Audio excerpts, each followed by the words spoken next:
5 Tage lang standen wir jetzt fest. 5 Tage voller Zweifel, ob wir hier unsere kleine Wohnmobilreise überhaupt noch beginnen würden. Die Situation hat uns einiges abverlangt, das kann ich euch sagen. Doch heute haben wir uns gesagt, wir fahren jetzt einfach los. Also Schlüssel rein, Motor starten und raus aus diesem Stillstand. Vor uns liegt Hokkaido, eine Insel voller Abenteuer. Und mit jedem Meter, den wir weiterfahren, lassen wir nicht nur unseren Parkplatz hinter uns, sondern auch den Frust der letzten Tage. Jetzt beginnt unsere Reise. Jetzt beginnt unser Abenteuer. Und die Vorfreude auf das, was noch kommt, ist riesig.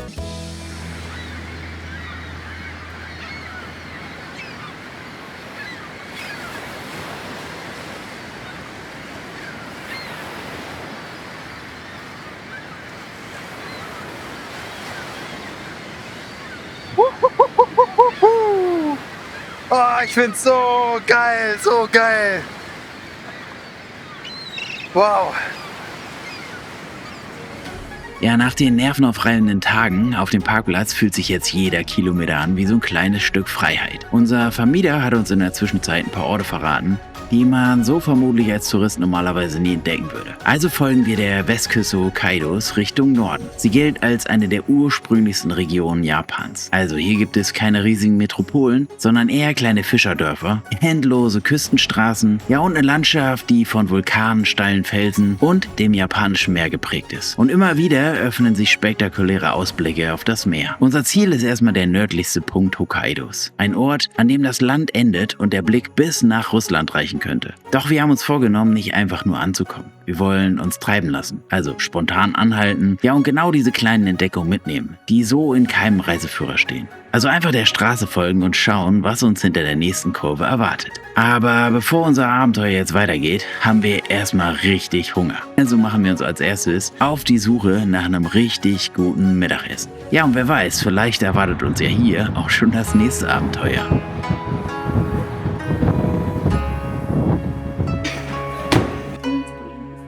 Ich kann mich ein bisschen anlehnen.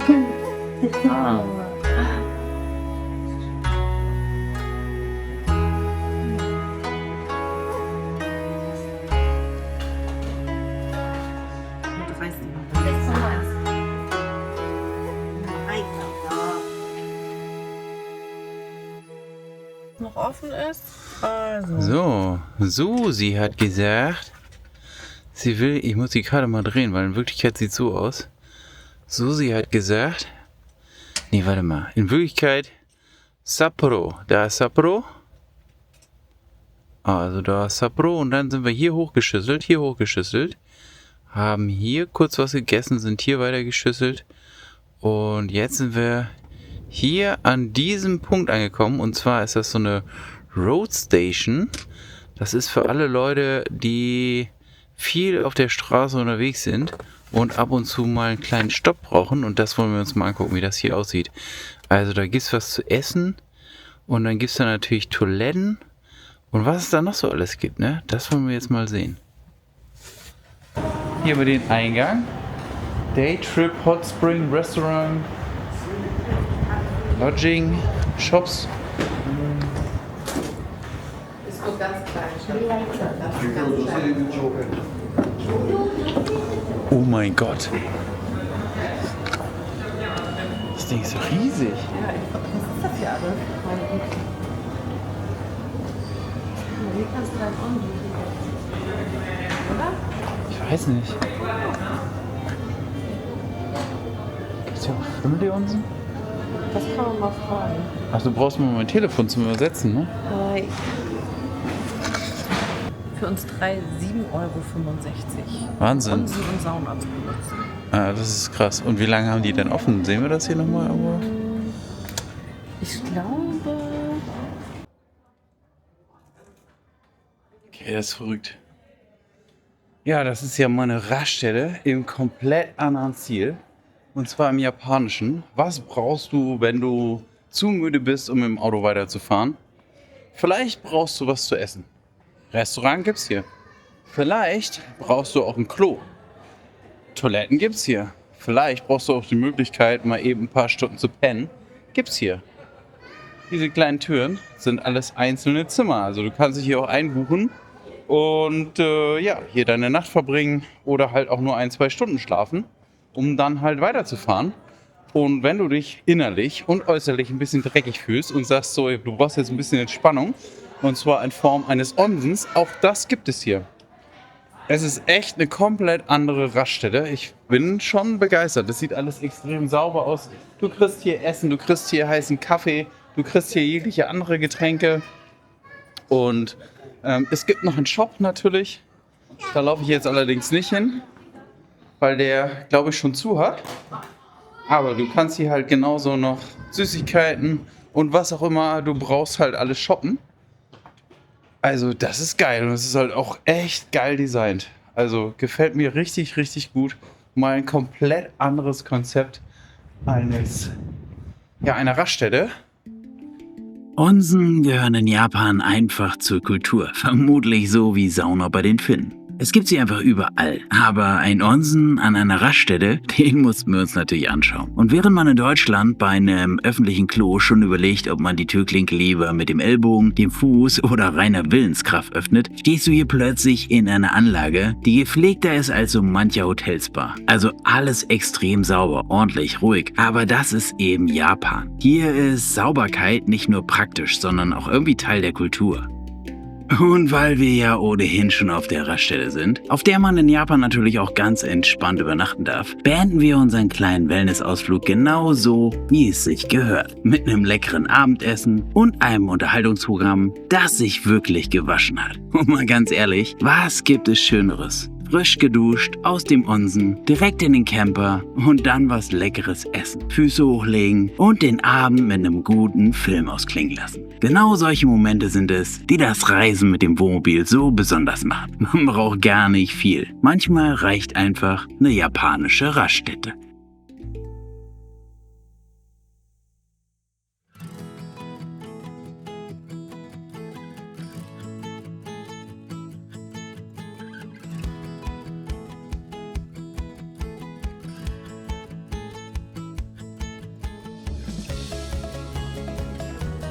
Mit dem Wohnmobil folgen wir weiter der Westküste Hokkaidos.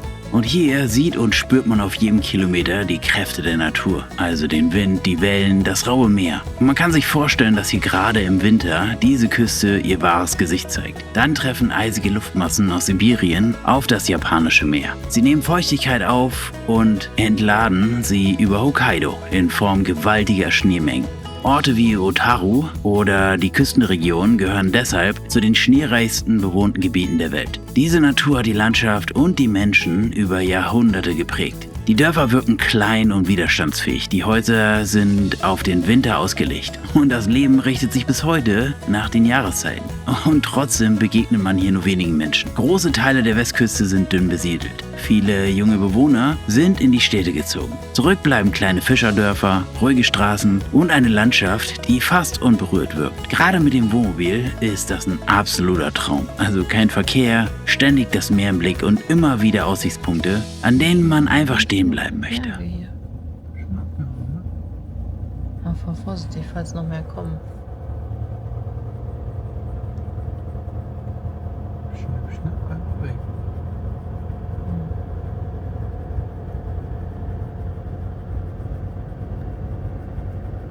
Hab ich nicht drauf, leider.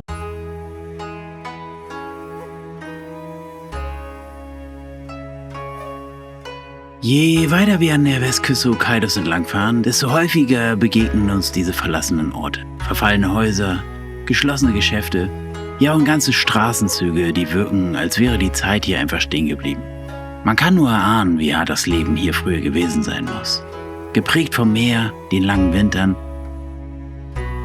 und den unbändigen Kräften der Natur. Japan steht auch vor großen Herausforderungen. Die Bevölkerung altert und immer mehr junge Menschen verlassen die ländlichen Regionen, um in den großen Städten Arbeit und Perspektiven zu finden. Besonders hier an der Westküste Hokkaidos sieht man die Folgen dieses Wandels unübersehbar. Gleichzeitig haben sich auch die Lebensgrundlagen verändert. Jahrzehntelange Überfischung, sinkende Fischbestände und der wirtschaftliche Strukturwandel nehmen vielen Küstenorten ihre wichtigste Einnahmequelle.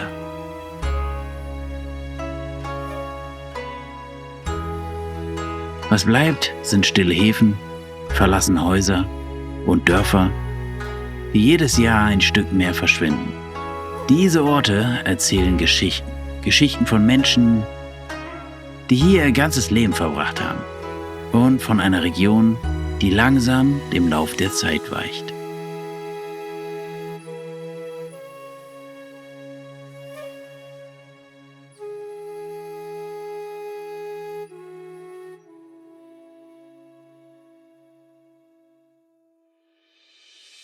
Viele Dinge in Japan wirken auf den ersten Blick erstmal seltsam, fast schon übertrieben. Zu höflich, zu ordentlich, zu diszipliniert. Doch je länger man hier unterwegs ist, desto mehr versteht man, dass genau diese kleinen Eigenschaften den Alltag so angenehm machen. Rücksicht statt Egoismus, Ruhe statt Hektik, Respekt statt Lautstärke. Und irgendwann ertappt man sich bei dem Gedanken, ja, eigentlich dürfte die Welt ruhig ein bisschen mehr Japan sein.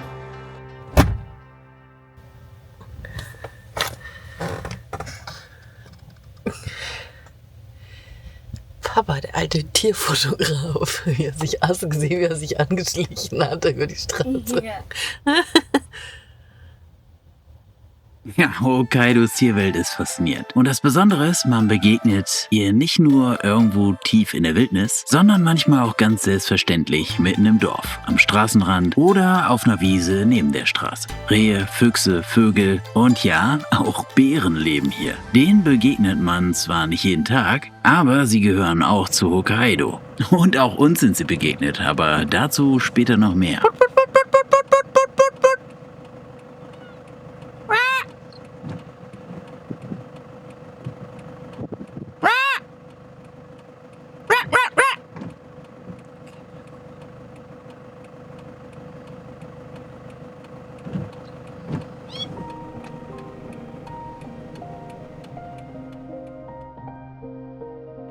Ja, und genau das lebe ich am Reisen mit dem Wohnmobil. Man landet an Orten, nach denen man eigentlich nie gesucht hätte. Ein kleiner Hafen irgendwo an Hokkaidos Küste. Ein rot-weißer Leuchtturm, der seit Jahrzehnten Wind und Wellen trotzt. Das Meer direkt vor der Tür. Und plötzlich hallen Rufe von Seelöwen über das Wasser. Es ist keiner dieser Orte, die in jedem Reiseführer auf der Titelseite landen.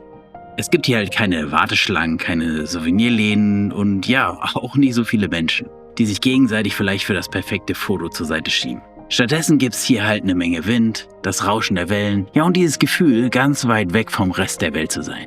Vielleicht ist auch genau das der Grund, warum wir den Norden so lieben. Hier muss nichts spektakulär inszeniert werden. Die Natur reicht völlig aus. Hinter jeder Kurve wartet etwas, womit man nicht gerechnet hätte. Ein Wasserfall, ein verlassenes Fischerdorf, ein Reh am Straßenrand oder eben einfach ein kleiner Hafen, an dem die Seelöwen lauter sind als die Menschen. Was für ein unglaublicher Ort. Einer dieser Plätze, an dem man am liebsten einfach bleibt. Einschlafen mit dem Rauschen des Meeres, behütet vom Licht des Leuchtturms, das unaufhörlich seine Kreise über den Hafen zieht. Irgendwo draußen in der Dunkelheit hallen die Rufe der Seelöwen über das Wasser, als würden sie in der Nacht die Wache übernehmen. Und während man da liegt, wird einem bewusst, wie wenig es manchmal braucht, um glücklich zu sein. Kein Luxus, kein Hotel, ein Pool, nur das Meer, die Natur und dieses Gefühl unendlicher Dankbarkeit. Genau in diesem Moment genau hier sein zu dürfen. Und genau diese Momente sind es, die am Ende bleiben. Nicht die berühmten Sehenswürdigkeiten, sondern die Orte, die man nie geplant hatte. Die Orte, an denen man einfach stehen geblieben ist. Tief durchgeatmet hat und denkt, genau deshalb sind wir losgefahren. Genau dafür lieben wir das Reisen mit dem Wohnmobil.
Es sieht aus wie ein Toast. Es ist ein Toastcake. Nein, es ist ein Pfannkuchen hier in diesem wunderschönen und sehr wertvollen, ich weiß gar nicht, wie nennt man es denn? Waffeleisen? Nein. Toasteisen. Ein Toasteisen. Wobei, das ist scheiße, aber die Idee selber ist geil. Naja, was soll ich sagen? Meine romantische Vorstellung von einer wilden Seelöwenkolonie mitten an der rauen Küste Hokkaidos bekommt am nächsten Morgen einen kleinen Dämpfer. Beim Blick aus dem Fenster stellen wir fest, dass wir die Nacht direkt neben dem Becken verbracht haben, in dem die Tiere untergebracht sind. Aber mal ehrlich, das macht den Moment doch auch irgendwie nicht schlechter. Im Gegenteil. Also nutzen wir die Gelegenheit, sagen unseren etwas ungewöhnlichen Nachbarn kurz Konnichiwa und machen uns dann weiter auf den Weg zum nächsten Abenteuer.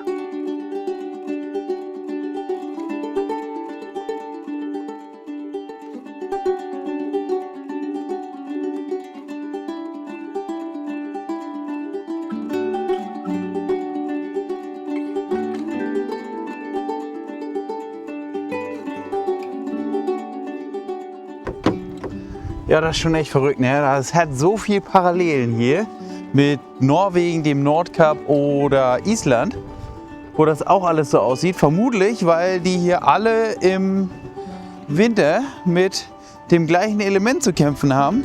Und das sieht man auch an der Struktur, ne? Hier sieht alles relativ ähnlich aus. Also man hat immer sehr, sehr große Freiflächen, vermutlich um den Schnee dahin zu bringen. Und an gewissen Punkten ist immer ein bisschen mehr los, wie jetzt hier zum Beispiel an diesem Punkt, denn hier sind wir am nördlichsten Ende von Hokkaido angekommen und markiert wird dieser nördlichste Punkt hier mit diesem kleinen Dreieck, was da steht, und da laufe ich jetzt mal hin.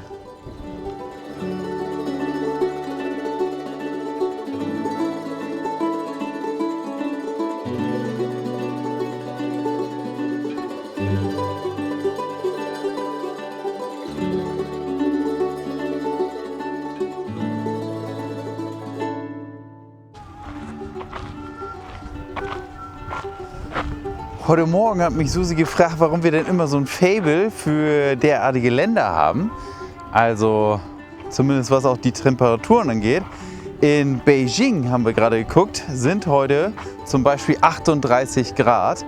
Und hier, oh, ich weiß gar nicht, vielleicht so 12, 13, 14 Grad. Also es ist auf jeden Fall nicht warm, aber ich finde es mega geil.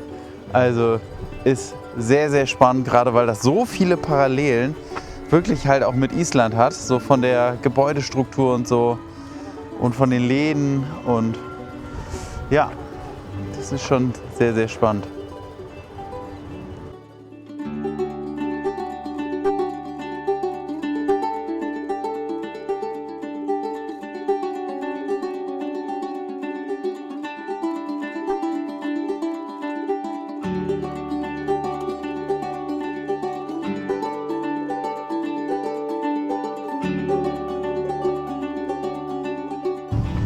Wobei, fairerweise muss man sagen, ein riesengroßer Vorteil hat Japan, wenn man hier mit dem Wohnmobil unterwegs ist. Denn hier gibt es ja überall, an allen Ecken und Enden, diese öffentlichen Toiletten und die sind sehr, sehr gut. Dort gibt es in den meisten Fällen auch immer die japanischen Toiletten. Ihr wisst schon, die, wo die Klobrille beheizt ist, wo man eine kleine Wellness- und Popodusche hat. Einziger kleiner Nachteil, hier gibt es halt nicht so viel Müllbehälter, wo man seinen Müll loswerden kann. Aber was auch schon wieder ganz, ganz großartig ist, an allen Ecken und Enden gibt es hier immer Onsen. Also die Möglichkeit, sich zu waschen, zu duschen und ja, diese warmen Bäder zu genießen. Richtig, richtig geil. Und natürlich gibt es hier unfassbar gutes Essen.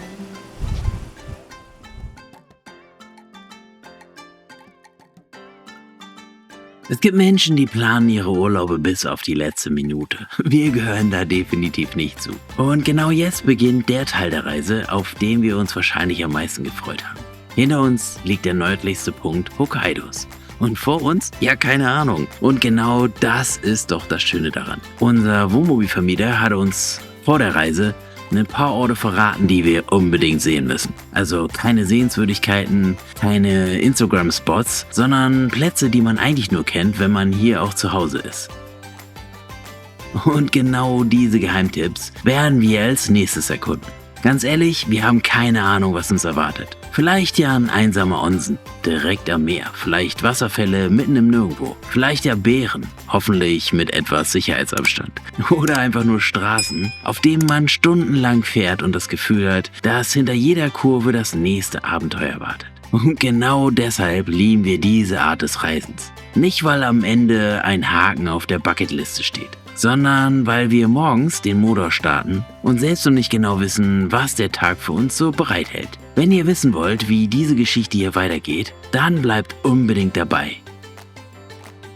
Gebt dem Video einen Daumen nach oben. Das kostet euch wirklich nur eine Sekunde, hilft uns aber enorm, unseren Kanal weiter wachsen zu lassen. Und wenn ihr noch nicht abonniert habt, dann macht das bitte. Wir sind hier kein riesiger Reisekanal. Hinter jedem einzelnen Video stecken Tage voller Arbeit, tausende Kilometer auf der Straße und eine Menge Herzblut.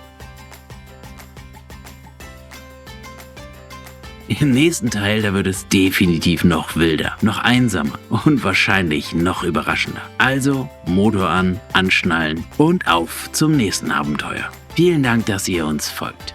Natürlich Richtung Himmelblau.